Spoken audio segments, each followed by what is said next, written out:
तो नमस्कार दोस्तों, आखिर क्यों खेसारी के चुनाव हारने के बाद पूरे सोशल मीडिया पर इतना छीछा लेदर मचा हुआ है। जिसको चलने का शऊर नहीं वो भी खेसारी को गाली देने के लिए तैयार है। मैं नहीं कहता कि निरहुआ कोई बहुत छोटी चीज है, लेकिन निरहुआ जिस तरीके से मीडिया के सामने खेसारी लाल को जलील कर रहे हैं और खेसारी के ऊपर उल्टी सीधी बकवास और बातें कर रहे हैं, भाई ऐसा तो निरहुआ जी को नहीं करना चाहिए। क्योंकि निरहुआ जी भी एक माने जाने एक्टर हैं और खेसारी लाल जी भी अपने आप में एक बहुत बड़े एक्टर हैं। वहीं पवन सिंह की आप बात कर लो तो पवन सिंह ज्यादा कुछ खेसारी के बारे में नहीं कह रहे, जितना निरहुआ ने तो हद ही पार कर दी।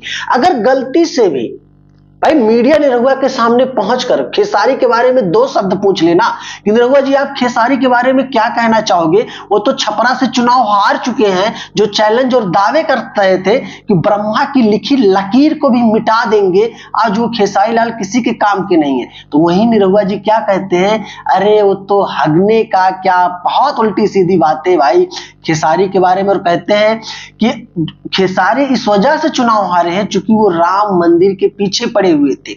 और निरहुआ जी ने यह भी कहा कि खेसारी का मैं इज्जत तो बहुत करता हूं, मेरा छोटा भाई है, मिलेगा तो गले भी लगाऊंगा, लेकिन उसके ऊपर मुझे नाराजगी है जिस तरीके से उसने राम मंदिर के लिए उल्टी सीधी बकवास और बातें की है।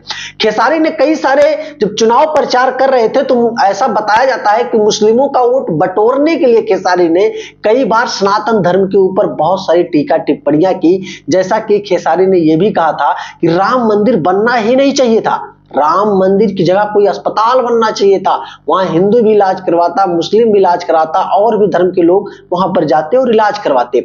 इन्हीं सारी बातों से नाराजगी जताते हुए निरहुआ ने ऐसी ऐसी बातें खेसारी के ऊपर कह दी है कि मैं तो ये समझ पा रहा हूं कि भाई साहब अगर सच में चुनावी मुद्दा ना हो तो एक बार निरहुआ और खेसारी आमने सामने अगर जिस दिन खड़े हो जाएंगे तो दोनों आपस में नजरें कैसे मिलाएंगे। क्योंकि निरहुआ तो भाई हद ही पार कर दिए। पॉलिटिक्स में होता है, सब कुछ होता है, लेकिन इतना हद पार नहीं किया जाता कि मन की भड़ास निकाल दो आप चुनावी मुद्दों को लेकर के।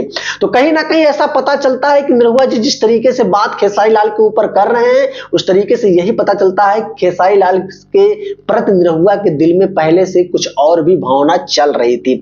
हालांकि ये इस बात में दो राय नहीं है कि खेसारी लाल कहीं ना कहीं अपने अहंकार की वजह से ही छपरा से आरजेडी से जहां इनको टिकट मिला था चुनाव हार चुके हैं। मात्र 7,000 वोटों से, ज्यादा वोटों से फर्क भी नहीं है। लेकिन मैं जहां तक जान पाता हूं कि खेसारी लाल के अंदर वो टैलेंट और जज्बा है कि नेक्स्ट चुनाव में खेसारी लाल विजयी हो सकते हैं और वो छपरा से ही। लेकिन सवाल ये उठता है क्या आरजेडी फिर से उनको टिकट देगी छपरा से, बहुत बड़ा सवाल है।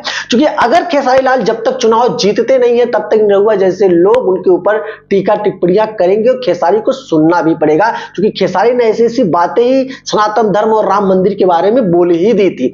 हालांकि क्या कहना है आपका निरहुआ के बारे में, क्या निरहुआ ने सही किया खेसारी लाल के ऊपर बहुत सारे तंज कसकर, एक बार कमेंट करना दोस्त। और वीडियो पसंद आई है ना तो लाइक करना, चैनल पे नए हो तो सब्सक्राइब करना। मिलूंगा फिर कोई शानदार सी कॉन्सेप्ट को लेकर, तब तक के लिए जय हिंद।